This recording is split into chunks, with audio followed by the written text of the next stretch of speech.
E aí galera, de boa. O último vídeo que eu lancei aqui no canal foi um vídeo curtinho falando que nós fomos criados para a glória de Deus, né? Mas esse vídeo aqui eu queria expandir um pouquinho mais esse assunto para ficar um pouco mais claro, sabe? De compreender essa verdade. Só pra gente relembrar o texto que eu tinha dito, né? Tá em 1 Coríntios 10, versículo 31, né? Quer comais, quer bebais, quer fazer qualquer outra coisa, façam tudo para a glória de Deus. Primeira coisa, o que seria viver para a glória de Deus, né? Qual que é a coisa que nosso Pai, que Deus mais deseja, é que os seus filhos perdidos, as suas ovelhas perdidas no caso, né, encontrem o seu Pai. Então quando nós pensamos em glorificar a Deus, não é necessariamente estar lá na igreja cantando louvores, adorando, tô glorificando a Deus, aleluia. Sim, isso é uma forma de adoração, mas o que Deus mais deseja não é isso.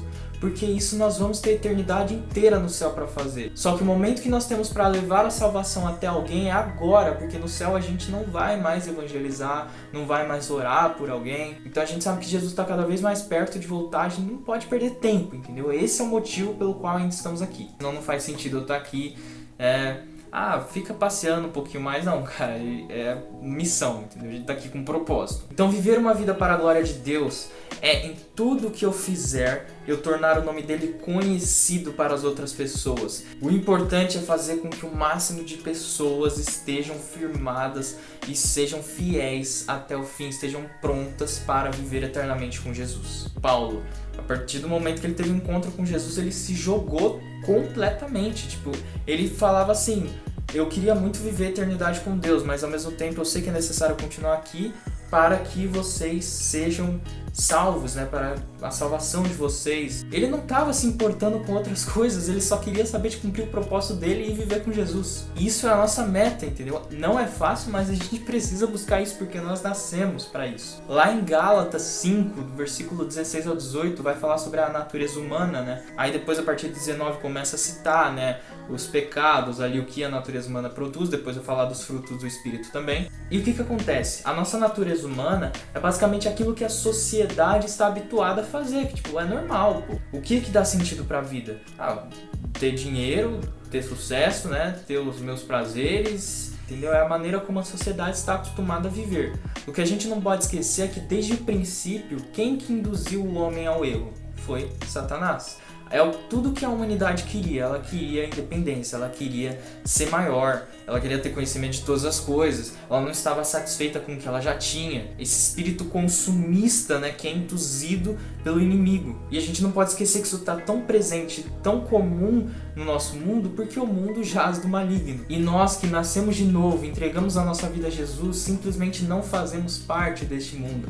Por isso que nós temos que andar sempre na contramão, que não bate, não condiz. O texto que eu citei aqui de Gálatas vai dizer que o espírito é contra a natureza humana. Não tem como você querer fazer um pouquinho de um pouquinho de outro, porque ou é mal ou é bem, não tem um meio termo. Porque o que inimigo, ele nos engana, né? Ele faz assim, você pensar que o prazer temporário que você vai ter, que você buscar suas próprias vontades, é isso que vai trazer felicidade pra você. E de fato a gente vê que tem pessoas, por exemplo, que, poxa, são bem-sucedidas, né, tem condições excelentes, mas cara, isso tudo vai passar, entendeu? Isso tudo vai passar, a vida passa muito rápido. É só você que tá assistindo aí olhar a sua idade, ver o quanto de tempo que você já passou, ligado? Mano, tenho 17 anos e meio da minha vida que já se passaram num piscar de olhos. Então não compensa, entendeu? Não compensa.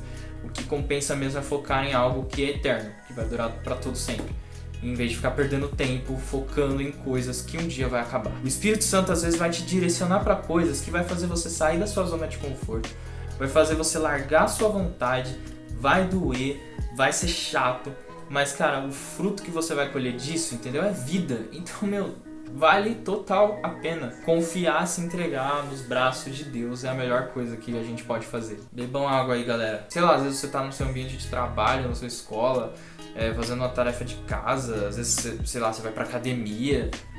Isso é uma coisa normal, assim, como que eu glorifico a Deus com isso? Eu tava conversando com um colega da minha escola semana passada e eu cheguei a comentar com ele, assim, que na verdade, se a gente parar pra pensar o que torna uma coisa errada, né, ou certa, pode ser, tá, não tudo necessariamente, mas muitas coisas serão a motivação com que você faz.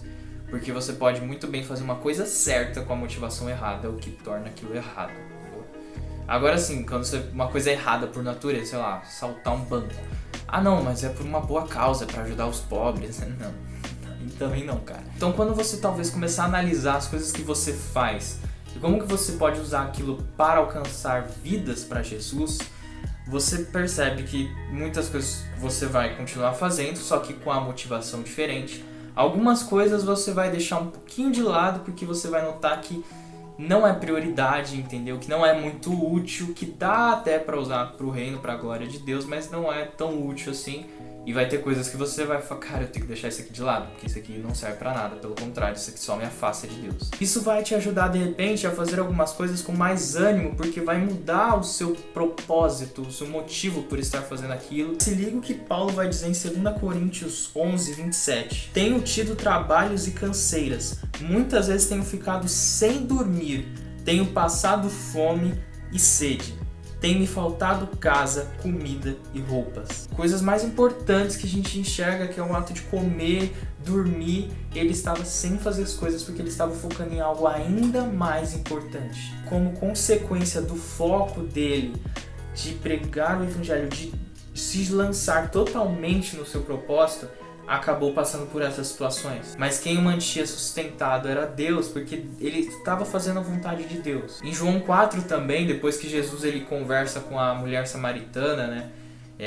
Os discípulos chegam para ele, perguntam se ele queria comer alguma coisa, e ele fala, não, já tenho comida aqui, tudo tranquilo, né? Por quê? Porque ele tinha acabado de fazer a vontade de Deus, que ia levar o amor de Deus às pessoas. Ele estava tão cheio, tão satisfeito que nem comer ele queria. A questão é que o inimigo ele anda bagunçando a nossa cabeça, mas a gente precisa sempre voltar e focar na palavra, focar em Jesus, olhar pra ele, porque não esquece, filho, é batalha espiritual, a gente não pode abaixar a guarda, a gente não pode se deixar levar pelos sentimentos, não tô com vontade, tô desanimado, cara, vai até a presença de Deus, porque a Bíblia diz que o poder de Deus se aperfeiçoa nas nossas fraquezas, então vai até ele, cara, busque renovo nele. Não deixe o inimigo te enganar com uma vida medíocre, dizendo que é isso que você precisa. Cara, você tá perdendo tempo, você tá jogando oportunidades fora, você tá deixando de viver aquilo que realmente você foi criado, aquilo que dá sentido para sua vida, como eu já falei. Não é uma tarefa fácil, mas é algo que a gente precisa lutar,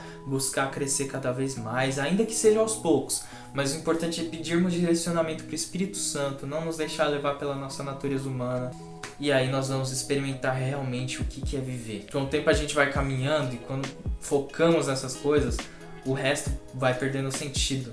A gente não consegue mais se preencher com essas coisinhas assim do mundo, porque nós experimentamos da verdadeira vida, que é melhor do que qualquer outra coisa. E vai ser melhor ainda na eternidade. Então é isso, gente. Espero que tenha ficado um pouco mais claro para vocês. Se tiver alguma dúvida, deixa aí nos comentários. Bora, gente. Jesus tá voltando e a gente tá vivo porque a nossa missão ainda não acabou.